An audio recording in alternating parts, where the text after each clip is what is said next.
Merci beaucoup, Pasteur Omer, Pasteur Nadine.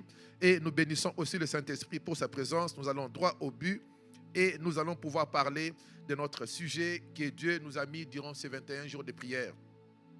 Lorsque Dieu a parlé à l'homme de Dieu pendant ces 21 jours pour qu'il puisse organiser ses assises, Dieu lui a mis à cœur un thème assez prophétique et il a demandé à ce que nous puissions nous réunir sous un thème très particulier. Seigneur, étends mes limites. Est-ce que tu peux déclarer cela? Seigneur, étends mes limites.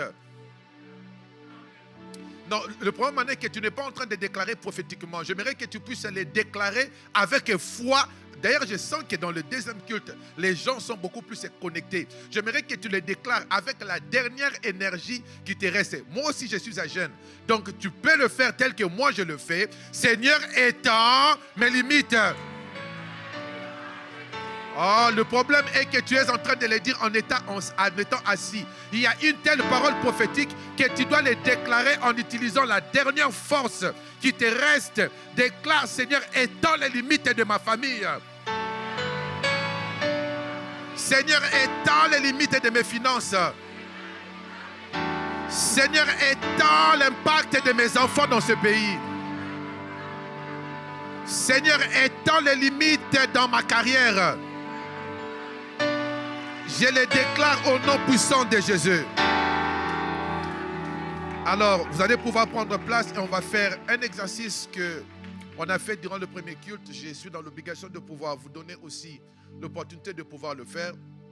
Pour ceux qui ont leur téléphone ou un carnet, vous allez pouvoir identifier 3 domaines dans lesquels Dieu aimera étendre vos limites. Vous savez, lorsque nous entrons dans l'église, nous tous, nous n'avons pas le même problème. Il y a d'autres qui cherchent Jésus parce que Lazare doit être ressuscité. Il y en a d'autres, c'est parce qu'ils sont aveugles. Il y en a d'autres parce qu'ils sont paralytiques. Il y en a d'autres parce que la réputation par rapport à la prostitution doit être restaurée. Alors, nous ne pouvons pas croire que lorsque nous venons à l'église, nous tous, nous avons le même fardeau. Tu vas pouvoir prendre ton téléphone. Tu vas pouvoir écrire 3 domaines dans lesquels tu désires voir Dieu étendre tes limites.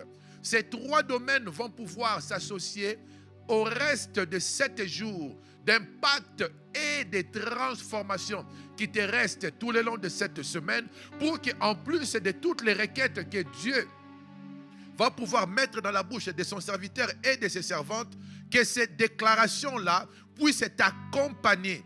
D'ailleurs, je t'informe la bonne nouvelle, ces 3 déclarations vont être réalisées. Si tu le crois, dis Amen.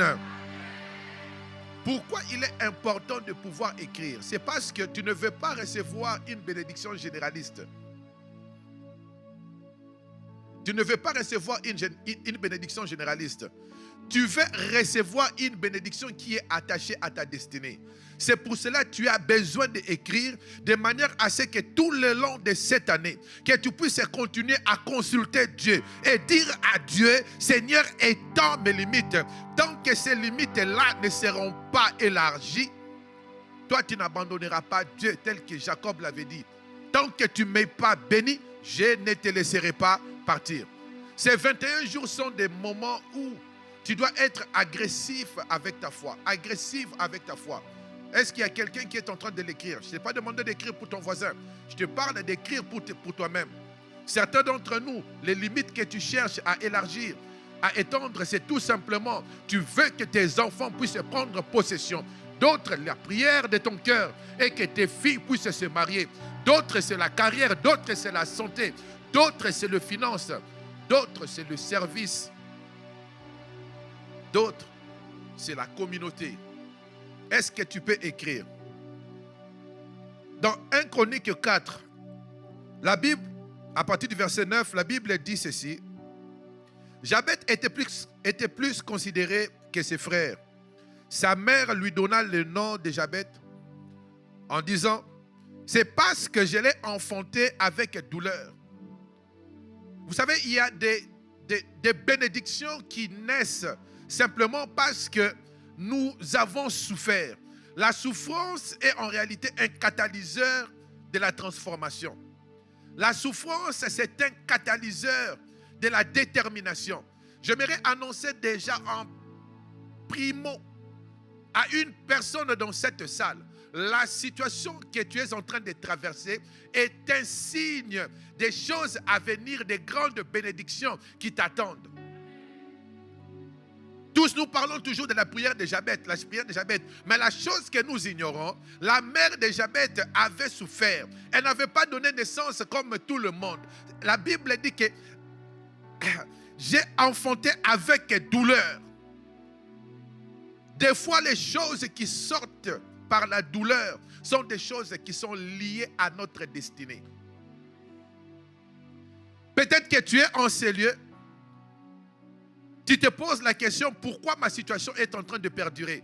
La bonne nouvelle est que dans les 7 jours qui restent, je prophétise sur ta vie qu'il y a un changement qui est déjà en téléchargement.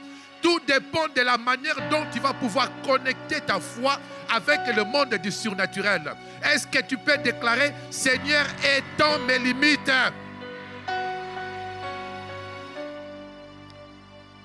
Jabez invoqua Dieu d'Israël en disant, si tu me bénis, en fait, il y a un conditionnel ici.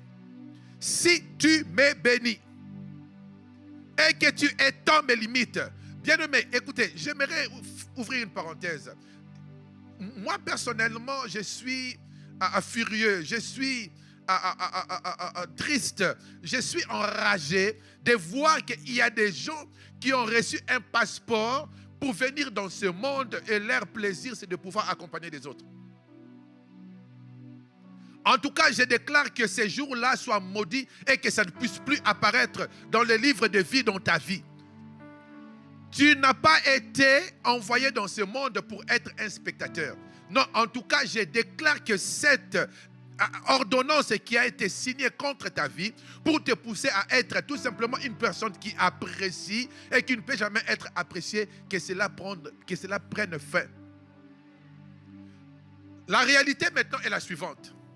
Chacun d'entre nous, nous avons reçu de la part du Seigneur ce qu'on appelle la royauté.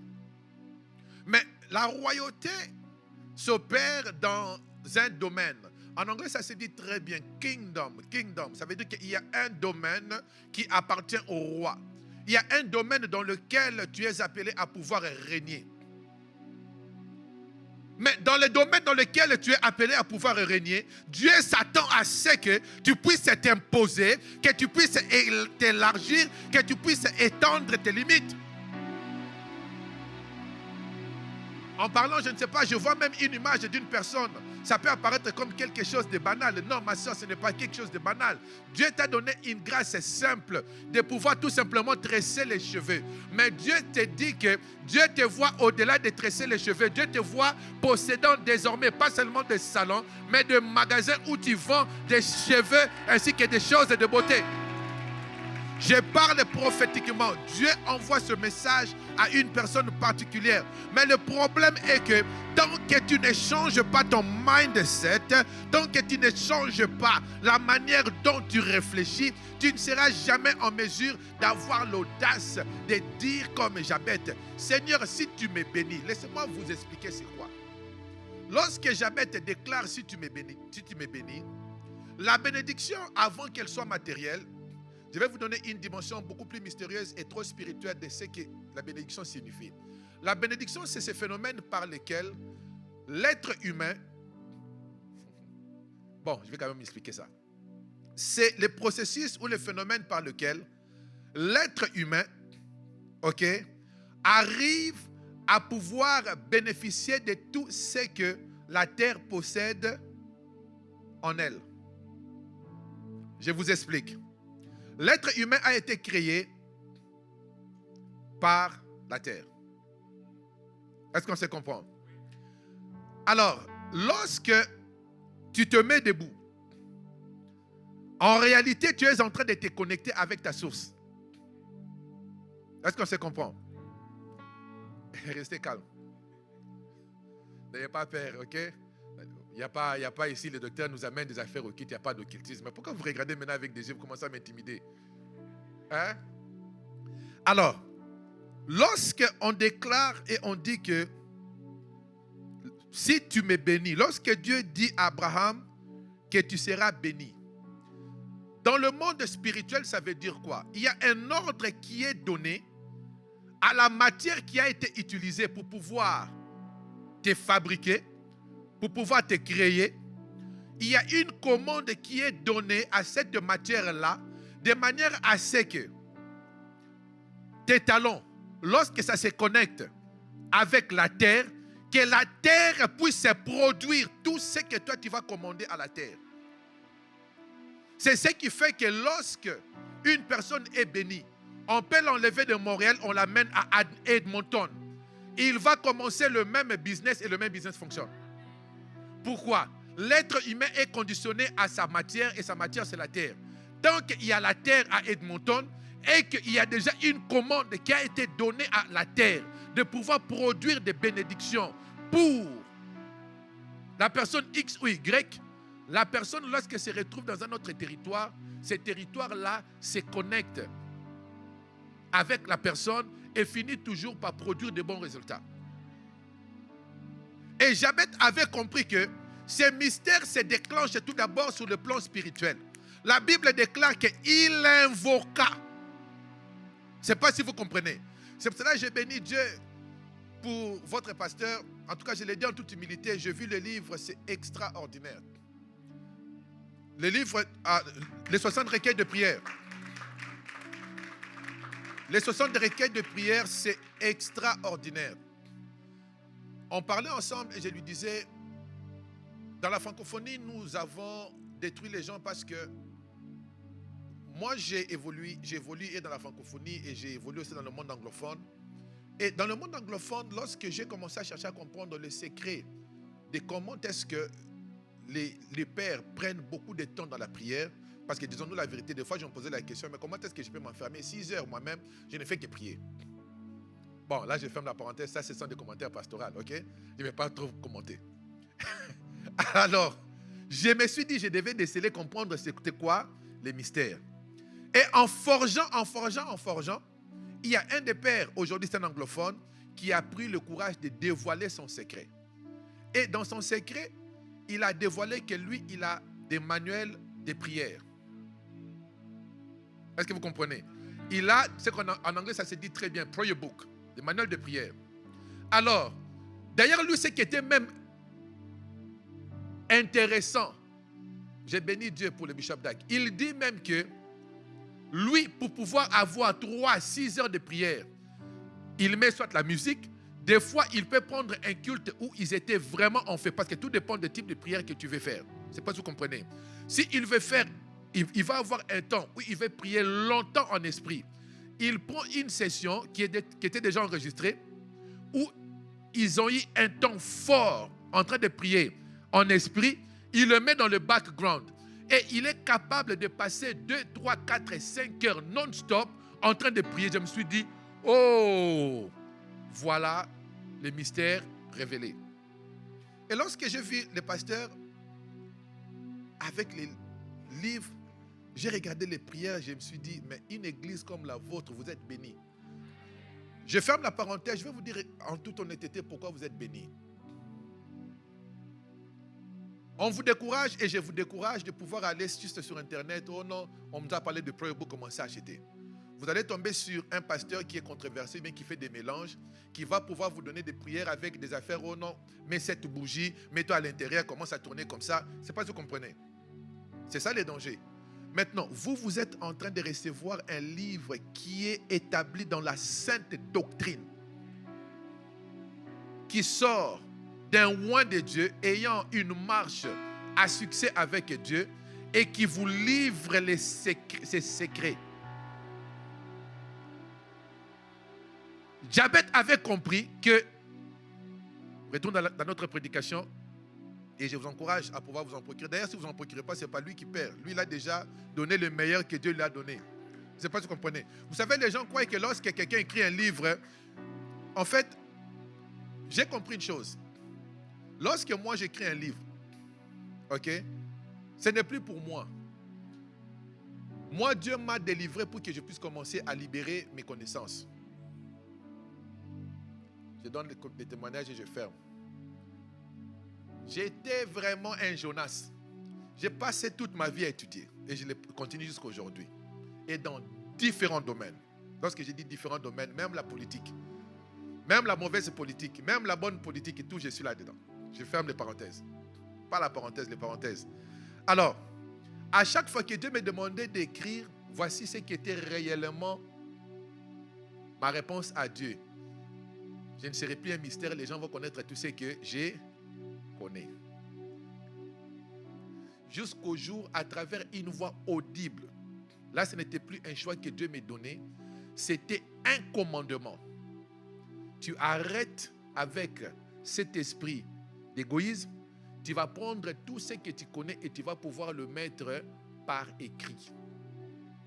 Je me suis regardé, je me suis dit, hé! Donc maintenant, quelqu'un va juste lire. Moi, j'ai passé 10 ans à maîtriser un principe de leadership. Quelqu'un va aller lire mon livre et il va être en mesure, pas seulement d'appliquer ce que je fais et d'accomplir ce que j'ai accompli. Dieu m'a dit, oui, c'est à cela que je t'ai appelé. Alors, voici le mystère de ce que je ne vais pas rentrer dans trop de détails, ce qui est miraculeux. J'ai commencé à écrire bizarrement. À chaque fois que je finissais un livre, il y a encore un téléchargement de 2 ou 3 autres livres qui venaient.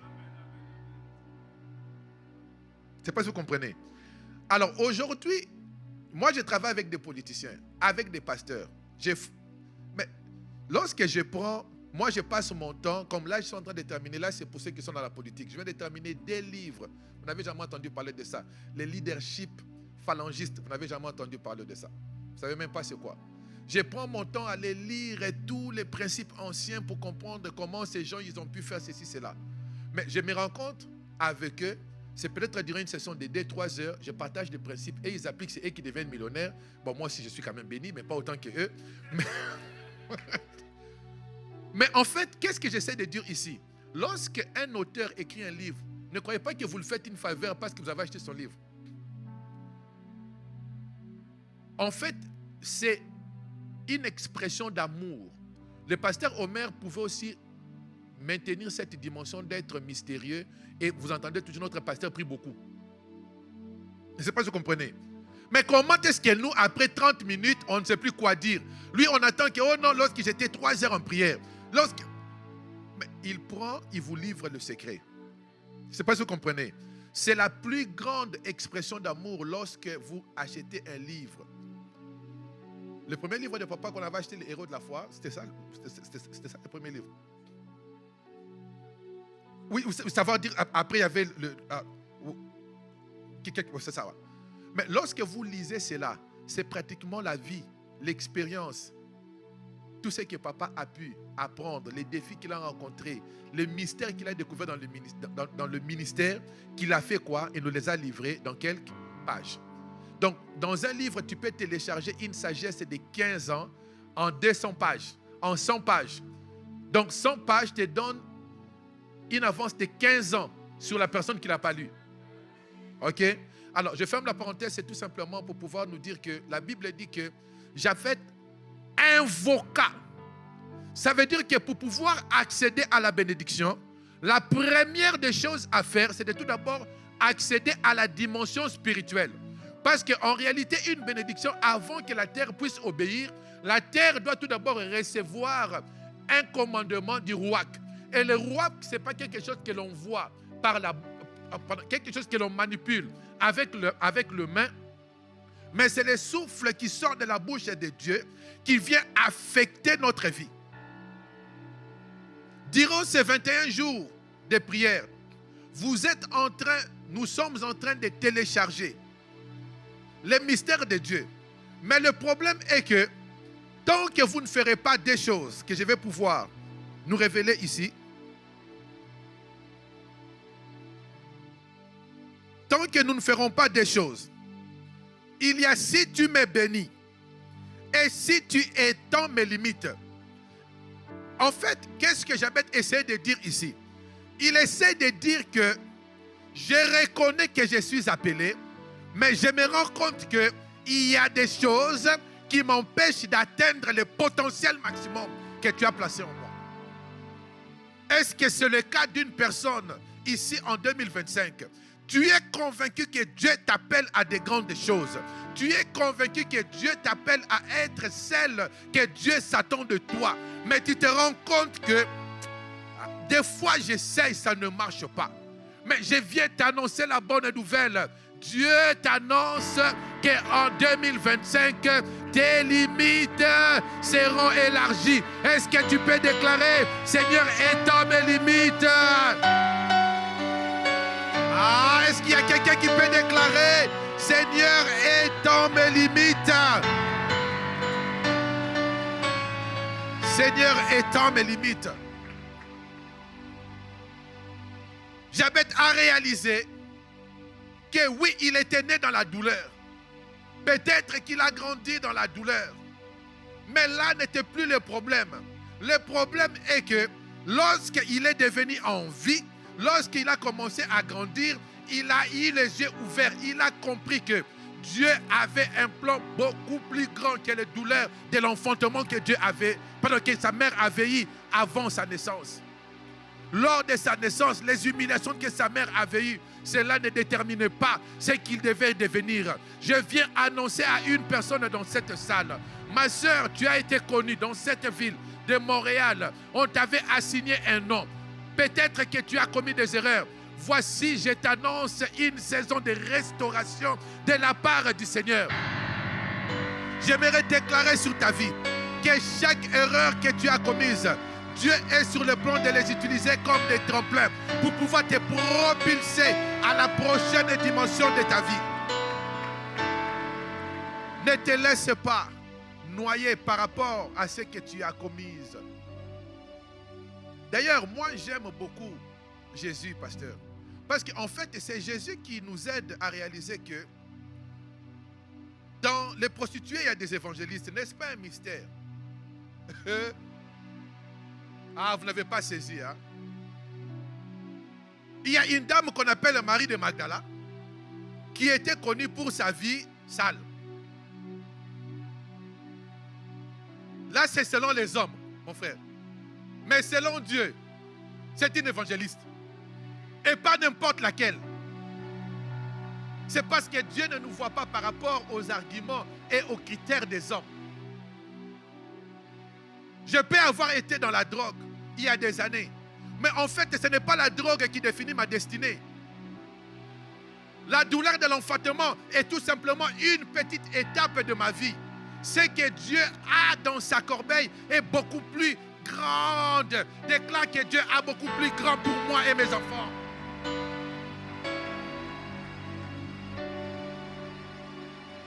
Tu ne peux pas te laisser définir, décrire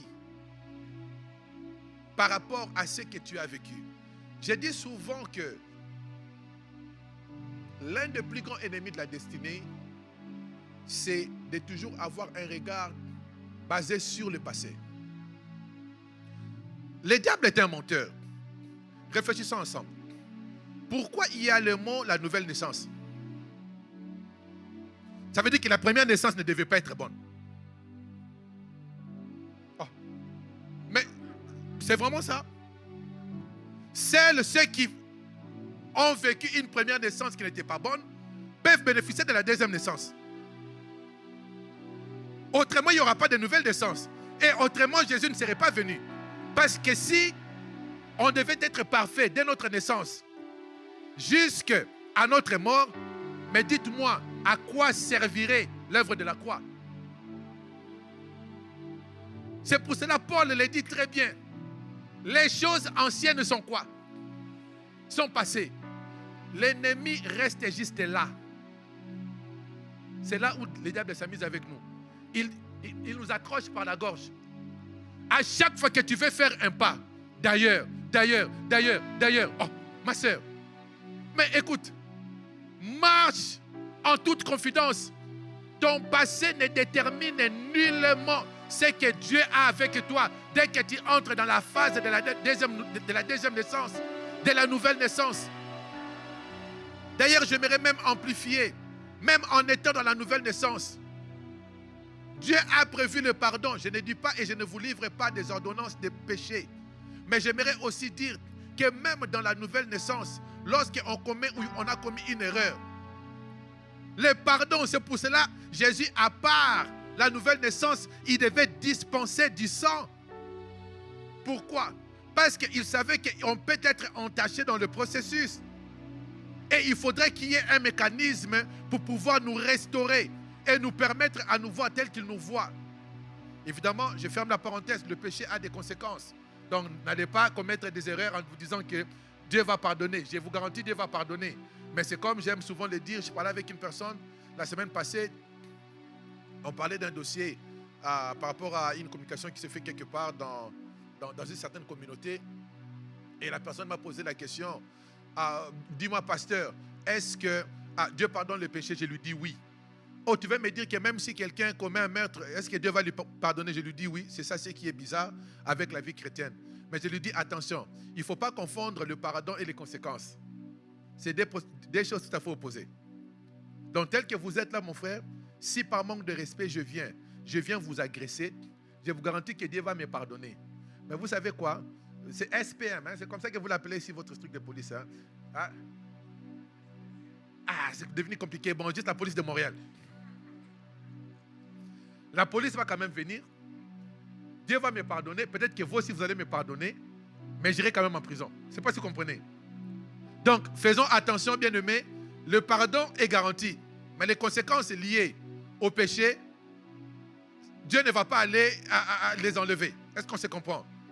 C'est vrai qu'il peut y avoir les temps de grâce. Mais un enfant de Dieu ne base pas sa vie sur les temps de grâce. C'est-à-dire que lorsque tu es déjà conscient de ton identité en Dieu, en Christ, tu ne dois pas commencer à commettre des bavures en te disant que je vais aller implorer le temps de grâce. Attention, si d'autres ont cassé les Capitoles et ils sont sortis après 5 ans, il y en a d'autres qui ont fait aussi 25 ans, ils ne sont jamais sortis. Donc, n'allez pas baser votre vie en vous disant que, oh non, le temps de grâce viendra. Ceux qui ont compris, ceux qui n'ont pas compris, ce n'est pas grave. Ok? Avançons quand même. Le sang est disponible pour pouvoir nous restaurer. Et c'est ainsi que je disais que Jabez dit, si tu me bénis. Alors, avant de pouvoir commencer à atterrir, la Bible dit ceci.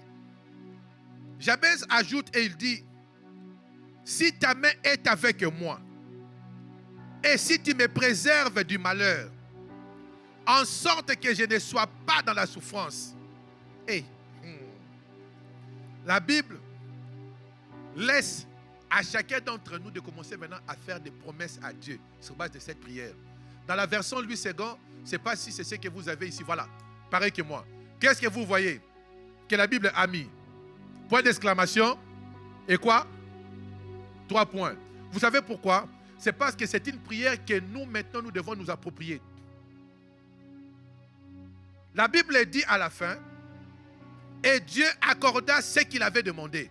Dieu n'a pas accordé ce qu'il avait demandé simplement parce qu'il avait prié.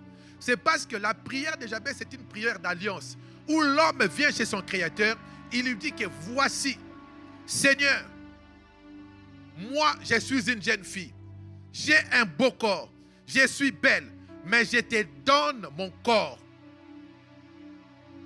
Je vais t'exalter avec ma beauté, en te servant, en montrant aux autres jeunes filles, tu peux être extrêmement belle, mais être à l'église, servir Dieu. Je me garde pur et tu dis à Dieu, donne-moi un mari qui viendra m'honorer et qui va pouvoir honorer les sacrifices de pureté que je fais. Prie comme ça, ma soeur. Je te garantis, écris-le. Marche avec Dieu. Mets la parole de Dieu en pratique. Dieu te donnera un mariage qui ne sera pas un mariage de larmes. Le temps est révolu. Il ne faut pas qu'on continue à aller demander, Seigneur, donne-moi un mariage. Vous savez quoi? Tous les mâles peuvent procréer. Toutes les femelles peuvent procréer.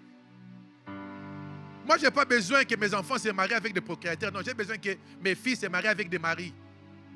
C'est-à-dire qu'il y a des hommes responsables marchant avec Dieu et craignant Dieu. Voilà. Oh Seigneur, que mes filles se marient. Ils se marient, ça veut dire quoi? Vous voyez, même la pièce de monnaie, vous voyez un peu renversée, et aussi se marie. Vous comprenez? Alors, donc le mot mari n'est pas un mystère. Ne croyez pas. Et La chose que j'ai expliquée, c'est que le matin, le mystère avec le domaine spirituel, c'est que ta prière en désordre que tu fais là, dans le monde spirituel, tu auras aussi des résultats. Vous n'avez jamais vu, oh Seigneur, donne-moi un emploi. Et on va te donner un emploi comme ce que nous on a fait ici. Ah mon Dieu, merci de m'avoir délivré.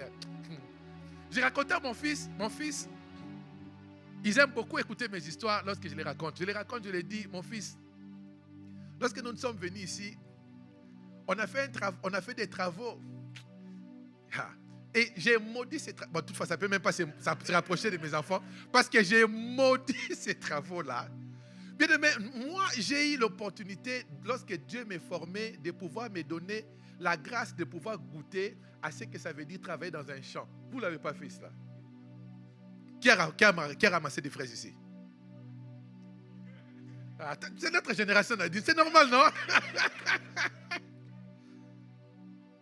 Bien aimé, n'enviez pas les grâces lorsque vous les voyez au sommet. Soyez beaucoup plus intéressés à connaître quels sont les parcours de ces gens-là.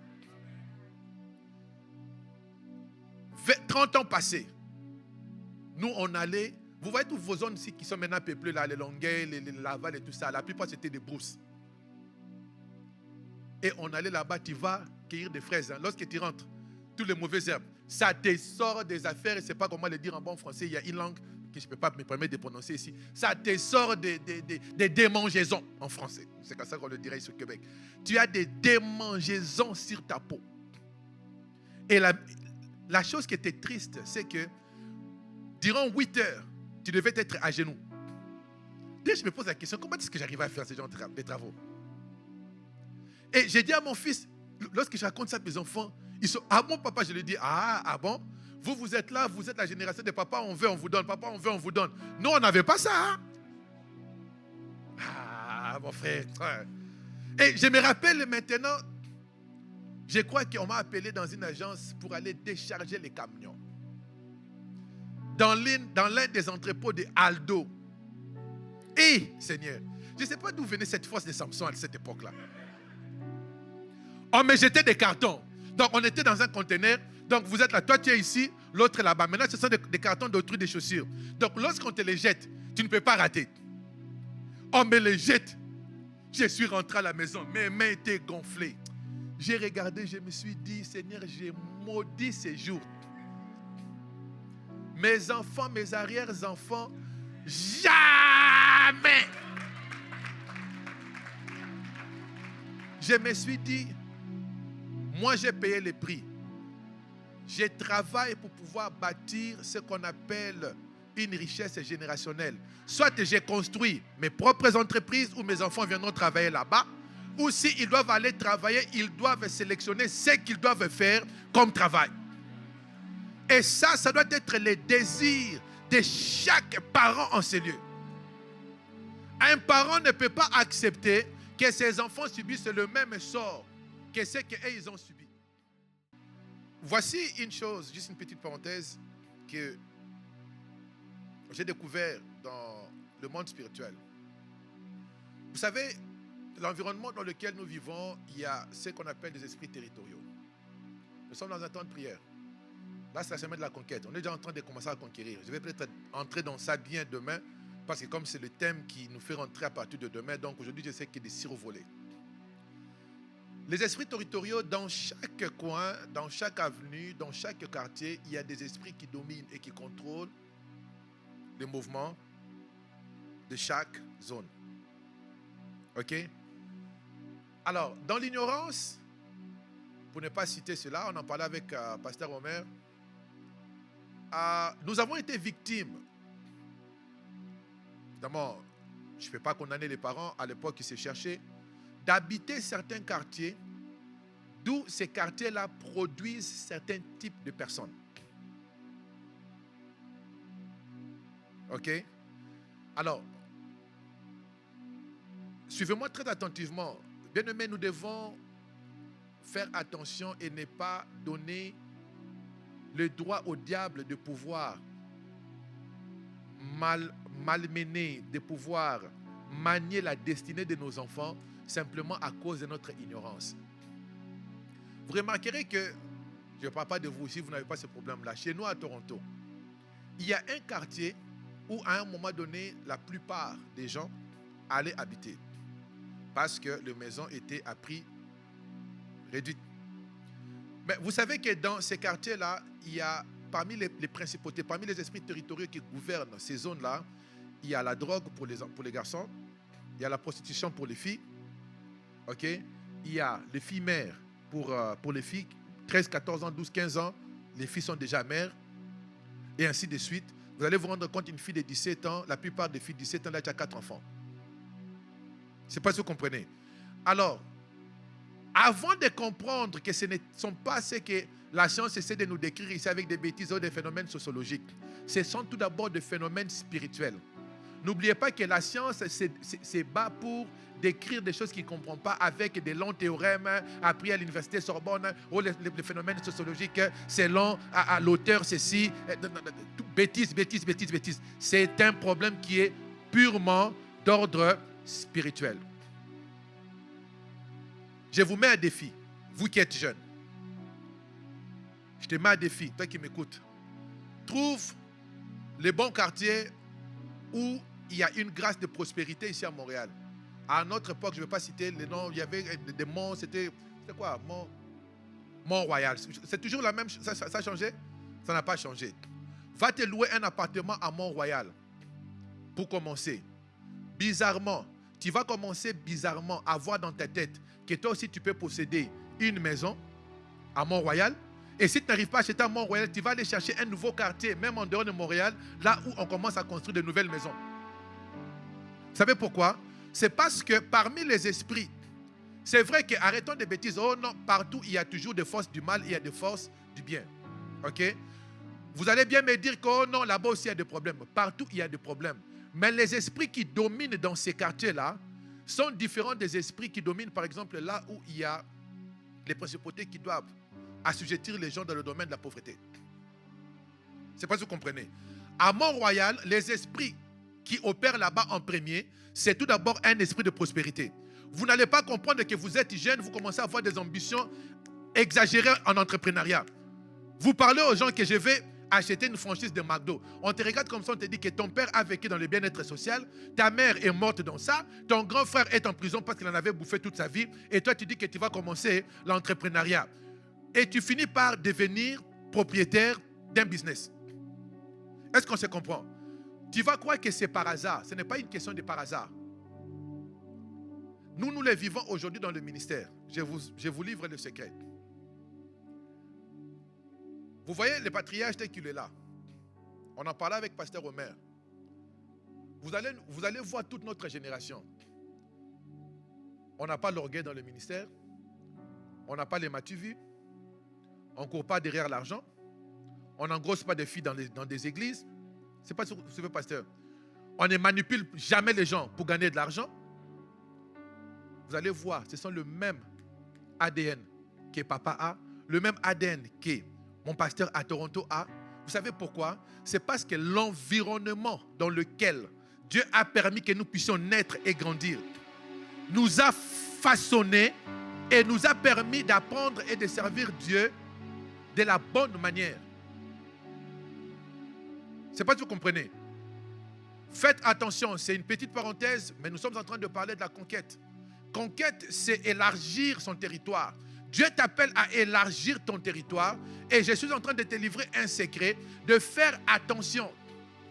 Si là où tu habites, pour le moment, parce que moi-même j'en ai habité, j'ai habité le HLM, comme tout le monde, à Toronto. Donc si vous habitez là-bas, n'allez pas dire qu'il y a un pasteur qui est venu ici, qui parle de mal de nous et qui nous rabaisse. Moi-même j'en ai habité, ok? Mais lorsque j'ai commencé à comprendre que cet endroit-là était un endroit périmé, pollué, démoniaco commando, démoniaco, plus, voleur de destinée. Bien aimé, j'ai commencé à déclarer et à maudire mon existence dans cet appartement-là. Et je me rappelle la prière que je faisais, je disais à Dieu, Seigneur, qu'aucun de mes enfants ne naisse dans ces conditions et qu'aucun de mes enfants ne puisse connaître ces genres d'environnement.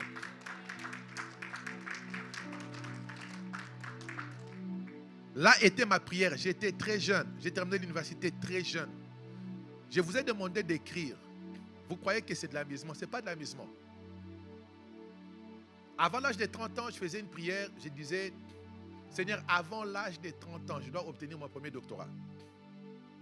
Et j'avais écrit ça dans mon bureau. C'était dans un cadre. Je me rappelle encore, en me mettant debout ici, je le vois encore très bien. Je me levais le matin et j'ai récité, moi, Eric, je serai docteur avant l'âge de 30 ans. Non, ne vous en faites pas, je suis maintenant beaucoup plus vieux. Regardez ma barbe. Ok? Il y a des gens qui commencent déjà à faire des calculs ici, pasteur. Bizarrement, vous savez quoi? Dieu a exaucé la prière. Je suis en train de provoquer une colère sainte et de pouvoir nous démontrer que ce que je vous demande de faire, ce n'est pas de hasard. J'avais dit à Dieu, Seigneur, que mes enfants, parce que je vivais dans un appartement, juste pour la petite histoire, lorsque j'avais des invités, j'étais le premier citoyen des protocoles. Je devais commencer à faire des va-et-vient dans l'ascenseur. Bon, ceux qui ont l'expérience savent de quoi je parle. Parce que tu pouvais aussi recevoir une bonne surprise là-bas. Alors, il y a des moments où on s'est retrouvés, et les escaliers des secours, il y avait, vous comprenez, non? Et l'ascenseur, bon, vous ne comprenez pas, ce n'est pas grave. Là-bas aussi, il y avait des surprises. Maintenant, l'invité arrive. Donc, il y a des moments où j'ai été obligé, moi qui n'étais pas un agent de nettoyage, de commencer à aller vite chercher à nettoyer parce que les conditions sont tellement démoralisantes. La ville de Toronto commençait à prendre tous les drogués et les envoyer dans quoi? Dans cet immeuble-là. Et vous serez choqués. J'ai vu des enfants qui sont nés dans cet immeuble-là finir par le même sort. Les esprits territoriaux sont des esprits que nous devons conquérir avec la dernière énergie. Et le meilleur moment que Dieu nous donne, c'est durant ces 21 jours. En élargissant ta tente, les choses que toi tu as vécues, que tu ne désires pas que tes enfants puissent vivre. Jabez, en fait, ce que je vous explique ici, c'est exactement ce que Jabez a déclaré ici. Écoutez ce qu'il a dit. Si tu me bénis et que tu étends mes limites, si ta main est avec moi et que tu me préserves de quoi? Y a-t-il un parent qui peut déclarer à Dieu et que tu préserves mes enfants de mes souffrances, de mes combats?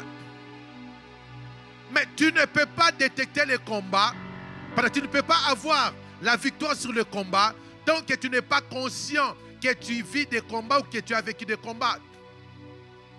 Tant que tu désires vivre une vie qui est basée sur les dénis, où tu cherches à normaliser ce qui n'est pas bon, tu ne seras jamais en mesure de vivre ce que Jabez a déclaré ici. Si tu me préserves du malheur, en sorte que je ne sois pas en quoi? Dans la souffrance. Nos enfants ne doivent pas être dans la souffrance. L'élargissement des limites, c'est pour pouvoir créer l'espace pour que les futures générations puissent ne pas subir le même défi que nous avons subi dans le passé. Seigneur, étends mes limites par rapport à ma marche, à ma vie chrétienne avec toi. Peut-être que toi, tu as connu Dieu à 38 ans, après avoir commis des erreurs. Mais peux-tu prendre la décision de pouvoir t'accrocher avec Dieu, mettre du sérieux dans ces choses? Bien-aimé, la vie chrétienne est une vie de décisions personnelles. Il n'y a jamais... Vous voyez, lorsque vous achetez un bac de maïs sauté, le popcorn, tout est entremêlé. La vie chrétienne n'est pas une vie entremêlée comme un bac de popcorn où tu te soulages. Oh, lui aussi il a un peu d'huile, non? Lui aussi il a... Non. Tu as une mission particulière que tu dois accomplir. Cela exige à ce que tu puisses prendre ta destinée au sérieux. Jabez ici n'est pas en train de regarder ce que les enfants des autres ont vécu. Sa mère lui a raconté l'histoire que ta naissance était une naissance au prix. Jabez s'est dit non. Mes enfants ne vivront pas cela. Jabez a commencé tout d'abord par aller consulter Dieu. J'ai conclu. Première des choses pour étendre ses limites, c'est de pouvoir tout d'abord avoir une alliance avec Dieu.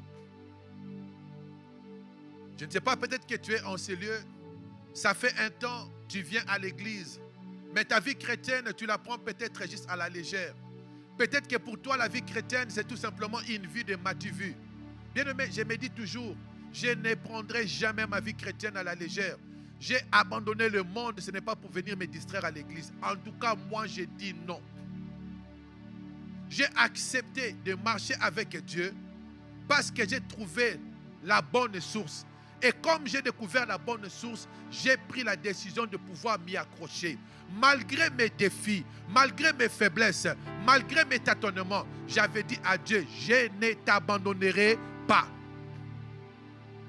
Peut-être que ça fait un temps, peut-être que durant ces temps de prière, toi tu viens seulement parce que le pasteur doit te voir aussi que tu pries. Non, ce n'est pas une grève de faim que l'Église a déclarée. C'est un temps où on vient invoquer Dieu pour étendre tes limites. Tu dois t'assurer de pouvoir marcher dans l'alliance avec Dieu. Tu es la seule personne qui connaît ce que tu fais avec Dieu et ce que tu fais avec toi-même en privé. Si aujourd'hui, Jésus prenait nos vies et qu'il exposait, serons-nous en mesure de pouvoir réellement nous regarder face à face? Ou bien on va pouvoir vite mettre un rideau noir parce que ce que nous projetons, ce n'est pas réellement ce que nous sommes. La deuxième des choses, avant de conclure, c'est de pouvoir prier avec précision. Ne venez pas chercher la face de Dieu en vrac. Gardez cette analogie d'un bac de popcorn. Vous savez, lorsqu'on va au cinéma, non? Donc, toi, tu es tout simplement, tu es juste là. Non. Dans un moment comme celui-ci, vous savez, le pasteur a dit qu'il y a un temps de visitation comme si ce n'est pas permis durant ces assises de 2025. Vous savez qu'est-ce que cela veut dire? Ça veut dire que les éclipses des cieux sont déjà ouverts. Dans un langage prophétique, on dit que le ciel est déjà ouvert. Maintenant, la chose qui est là, c'est que demande à Dieu de quitter des émotions aux expériences. Des expériences à la réalité. Je ne sais pas si on se comprend. Ne demeure pas être un chrétien qui vient, toi aussi tu es agité parce que tu veux que durant la louange, toi aussi tu puisses t'exciter. Je ne dis pas que c'est mauvais. Mais la deuxième étape ne devrait pas être tout simplement l'excitation. La deuxième étape doit être une expérience que tu es en train maintenant de vivre individuellement avec Dieu. Et la troisième expérience doit être ta capacité de pouvoir palper les promesses que Dieu t'a faites durant ces temps. Et ma prière est que durant ces 12 mois, que chaque jour puisse être un jour de témoignage pour une personne dans cette maison. Et j'ai conclu, comme Jabez l'a dit, et Dieu accorda ce qu'il avait demandé. Cette semaine, j'aimerais déjà t'annoncer que Dieu n'attend pas le dimanche prochain pour pouvoir t'accorder ce que tu as demandé. Le dimanche, lorsque on va se rencontrer ici, ça sera pour pouvoir lui rendre des actions de grâce pour ce qu'il a déjà accompli. Ça sera un temps parce qu'on ne peut pas, on ne sert pas un Dieu qui attend le 21e jour pour pouvoir se manifester. C'est un Dieu qui répond à la prière des enfants qui marchent avec lui. Dieu est déjà en train d'accorder à chacun d'entre nous. Les dimanches, ça sera un temps où, sous l'onction, tel que le pasteur a annoncé ici, ça sera pour pouvoir sceller ce que Dieu aura déjà fait.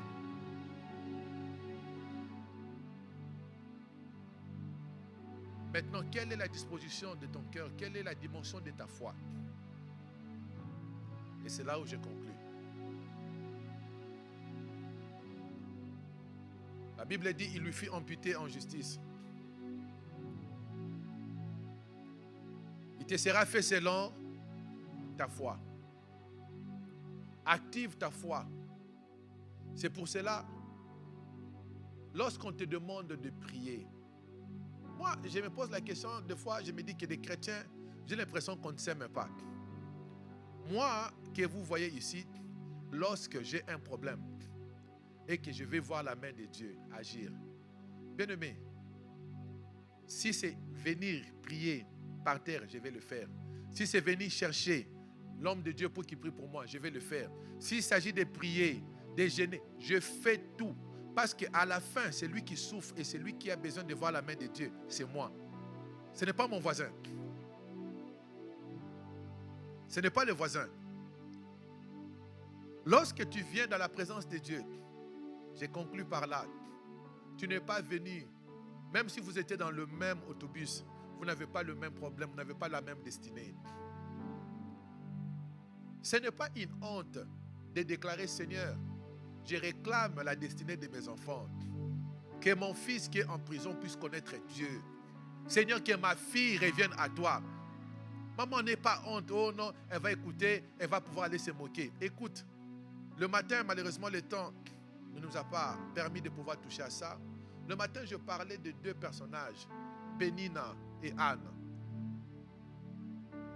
Anne savait ce qu'elle cherchait dans sa vie. Et lorsqu'elle est allée dans la présence de Dieu, on l'a même traité par son pasteur que tu es ivre. Elle a regardé le pasteur, elle a dit, pasteur, je ne suis pas ivre, c'est la douleur qui est en train de me ronger. Cela a poussé son pasteur. Vous vous imaginez que, en fait, le mot pasteur, c'est le mot d'aujourd'hui. À l'époque, c'était le prêtre Élie. Ok, vous comprenez? Vous vous imaginez que toutes ces années, Anne venait. Élie n'avait jamais déclaré une parole prophétique sur Anne. C'est encore un autre message que je prêche souvent, le Dieu de tout à coup. Ces assises sont des moments de rendez-vous surnaturels et des rendez-vous de destinée. Sois comme Anne, ma soeur, mon frère. Papa, il ne s'agit pas, c'est moi qui sais le manque de boulot que j'ai. Je ne suis pas en compétition avec l'autre. S'il s'agit que je puisse crier, Seigneur, assez, c'est assez. Crie. Parce que il y a des prières qui reçoivent des réponses seulement lorsqu'on se déverse avec larmes devant Dieu. Si Anne venait avec l'orgueil, d'ailleurs, c'est moi qui suis la femme légitime. D'ailleurs, mon mari me donne le double. D'ailleurs, vous savez comment Anne allait commencer à prier? Pénina est en train de la mortifier. Anne aussi allait être là. Ça devient une église des jetons. Pénina envoie les enfants pour prier juste devant Marat. Anne aussi est là en train de dire que vous avez des grosses oreilles, vous avez des gros yeux. Distraction totale. Anne allait sortir telle qu'elle venait chaque jour durant ce moment-là. Mais Anne avait compris une chose. Ce que moi je vis, ce n'est pas ce que Pénina vit. Ce n'est pas ce que Elkana vit. Ce n'est pas ce que le prophète vit. C'est ce que moi je vis. Et elle s'est mise à prier Dieu avec précision. Anne a fait exactement la même déclaration, le même type de déclaration que Jabez. Si. Vous comprenez maintenant pourquoi je vous ai demandé d'écrire 3 choses et de dire à Dieu, si tu me bénis, voici ce que je ferai. Ce vœu-là ne te fait pas l'erreur de Jephthé de faire un vœu que tu sais que tu ne vas pas accomplir.